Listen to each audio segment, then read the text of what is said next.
A gente precisa conversar com urgência sobre um papo que eu tive, na verdade um vídeo que eu vi de um gringo chamado Justin Scott. Ele estava falando uma coisa que eu sinto que é muito importante, eu tenho percebido que é muito importante as pessoas começarem a se tocar disso aqui no Brasil. As pessoas estão começando a perceber isso em outros lugares do mundo, mas aqui no Brasil isso ainda está um pouquinho atrasado.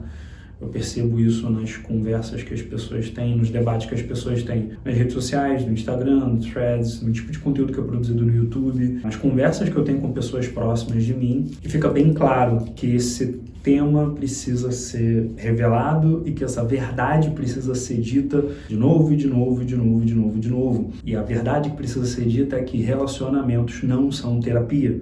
O relacionamento do qual você está fazendo parte ou do qual você quer fazer parte, ele não vai resolver os seus problemas emocionais, ele não vai fazer o trabalho de um terapeuta, de um psicólogo, de uma pessoa especializada, e ele não vai te consertar, nem você vai consertar a outra pessoa. Porque o que acontece, isso foi o que o Justin estava falando, a maioria das pessoas entra em relacionamentos não para ter um encontro, né? Não para encontrar a outra pessoa no caminho que a outra pessoa está seguindo e tentar ali ver o que funciona para os dois caminharem juntos numa direção. Não, a maioria das pessoas entra num relacionamento com uma ferida numa mão e um contrato na outra mão, segurando os dois e dizendo, olha, me conserte, me ajude, me permita ser vulnerável, me permita ser verdadeiro. Quando na verdade, você nem está sendo verdadeiro com a pessoa, porque esse seu lado, entre aspas, verdadeiro, parte do pressuposto que ela vai te segurar, que ela vai ser a sua rocha, ser a sua pedra, ser a sua forma de segurança para que você possa finalmente ser vulnerável. Isso é um contrato, isso é uma negociação, isso é você condicionar o seu bem-estar e a sua felicidade, a sua saúde emocional, a sua liberdade emocional, a sua fluência emocional até, eu falei sobre fluência emocional recentemente, você condicionar tudo isso a outra pessoa te segurar e te manter segura e te manter tranquila. E daí a gente entra num papo de energia feminina e masculina, que daí já é um outro papo, já tem toda uma narrativa em cima disso que é muito complexa e eu preciso de um vídeo só para abordar esse tema, mas entrando nesse ponto específico de relacionamentos e por que eles não são terapia. Quando você exige da outra pessoa que ela te segure para você ser vulnerável, você não está sendo vulnerável de verdade. Vulnerável de verdade seria você ser verdadeiro com a sua vulnerabilidade, você expor essa vulnerabilidade sabendo que as consequências podem incluir. A pessoa não está pronta para lidar com isso. E aí tudo bem, beleza. É um sinal de que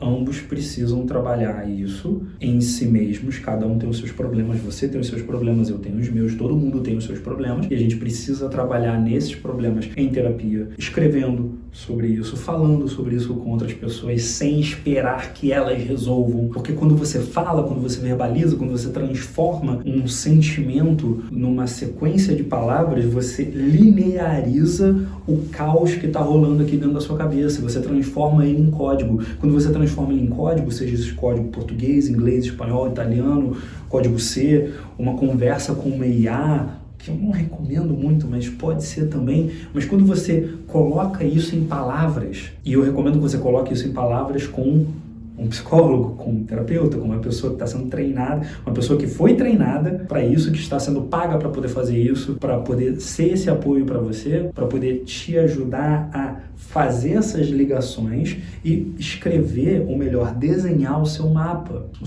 emocional. O problema é que as pessoas querem transformar relacionamento em terapia gratuita e isso é extremamente perigoso. Porque isso não cria, como eu falei, vulnerabilidade verdadeira. Você falaria para uma pessoa que você ama alguma coisa que você sabe que ela pode se incomodar, que ela pode não gostar? Se você faria isso, você é uma exceção, pela quantidade de pessoas que traem no mundo e o quanto que a experiência da traição, tanto de quem trai quanto de quem é traído, é tão comum no mundo inteiro, culturalmente falando. E de onde que vem a traição? Muitas vezes, e na grande maioria das vezes, vem por vingança, vem por um medo, vem por uma história que você criou na sua cabeça que não é verdadeira e muitas vezes vem da escassez. Quer dizer, a pessoa entra num relacionamento e ela não consegue resolver a escassez mental, física, emocional que ela estava tendo antes desse relacionamento. E mesmo dentro do relacionamento ela não consegue resolver, então ela vai buscar outras fontes para tentar tampar o buraco que ela tem aqui dentro e que de buraco vira um buraco negro e começa a sugar tudo em volta dela, até que toda a luz, todo o brilho, toda a beleza, toda a mágica daquele relacionamento tenha ido embora, tenha sido sugado para dentro desse buraco negro e só tenha sobrado sofrimento e vazio. Por isso que é importante que antes de você entrar numa relação, antes de você tentar resolver a sua vida, mas mais importante do que isso, quando eu vejo pessoas falando assim, não tem mais homem no mundo, porque a pista tá salgada e tá insalubre para as mulheres, ou então quando os homens falam, eu queria ser romântico no século da putaria, eu não sei o quê, e as pessoas ficam criando essas narrativas, essas histórias, e de certa forma tem um pouco de base, né, e tem estudos comprovando isso, entre os latino-americanos, a nacionalidade menos satisfeita emocionalmente com os próprios relacionamentos. O que está acontecendo é que existe uma necessidade humana de conexão, que todo mundo tem, uma necessidade humana de encontrar pessoas pelo caminho, que todo mundo tem, que é natural, é saudável, é maravilhosa. Somado a uma camada disso, tem todas as merdas, todos os lixos, todas as sujeiras que você leva desde a sua infância, que você está tentando resolver nesse relacionamento, fazer desse relacionamento terapia, e em cima disso existe toda uma camada de sujeiras e nuances e medos e vergonhas e historinhas e mentiras que as pessoas contam para si mesmo tantas vezes que elas começam a acreditar nisso a ponto de ligar uma câmera, botar ela na vertical, fazer um vídeo para o Instagram e dizer que não existe homem mais no mundo que seja rústico e que tenha energia masculina, ou que as mulheres agora são todas princesinhas da Disney e modernetes e olha lá a futura esposa de alguém. Quando eu vejo um cara falando isso, eu só tô olhando para um potencial de terapia sendo desperdiçado. E eu não sou terapeuta, eu não sou psicólogo, mas eu sei que esse cara tá precisando fazer terapia. Eu sei que esse cara tá sofrendo. Eu não consigo nem mais sentir ódio dessa galera red pill, desses imbecis, porque no final não são pessoas imbecis.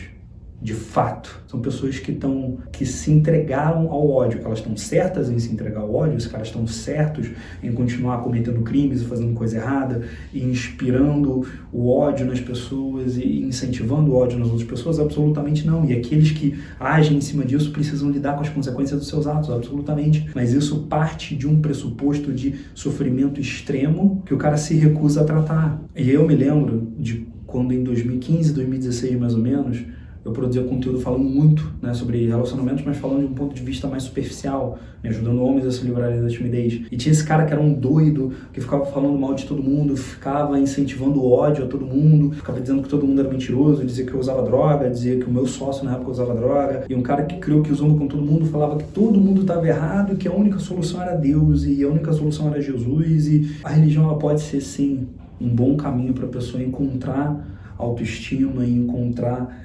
essa catarse, mas ela não pode ser usada como desculpa para você se colocar acima das outras pessoas, porque aí você não tá, ali não é religião mais, né?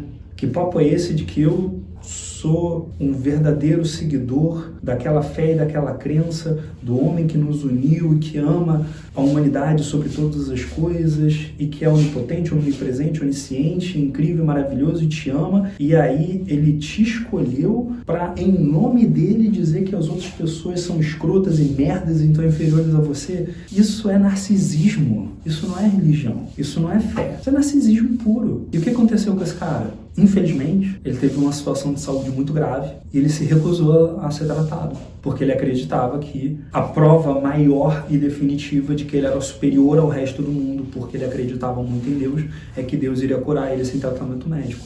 E ele deixou mulher, filho, e não sei como é que eles estão, espero que eles estejam bem, mas na época que isso aconteceu, muita gente chegou pra mim e falou: olha lá, o cara se fudeu, você deve estar muito feliz. E na verdade por dentro eu tava, sabe, tipo, porra, o cara viveu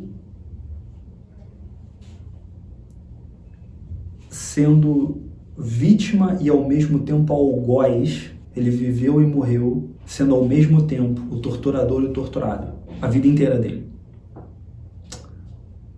E isso eu não quero que aconteça com você, por isso eu tô fazendo esse vídeo.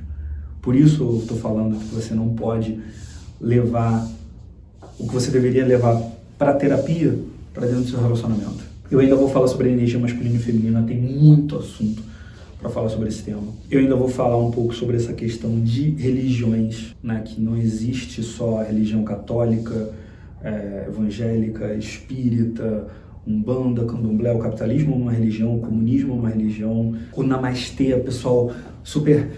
namastê, energia feminina, masculina e tal, é uma religião, também é uma religião. A gente vai entrar nesse tema ainda mais pra frente. E sobre como você ter essa liberdade de se encontrar com o que é verdadeiro pra você. Isso é o que eu queria deixar por hoje, nesse tema aqui, tá? Acho que mais nos comentários, o que você acha sobre isso, qual é a sua opinião, o que você sente sobre isso. Pra mim é mais importante até do que o que você acha, o que você pensa sobre esse assunto. E temas para os próximos vídeos. Também se inscreve e ativa o sininho para não perder os próximos vídeos. Eu te vejo na próxima. Muito obrigado.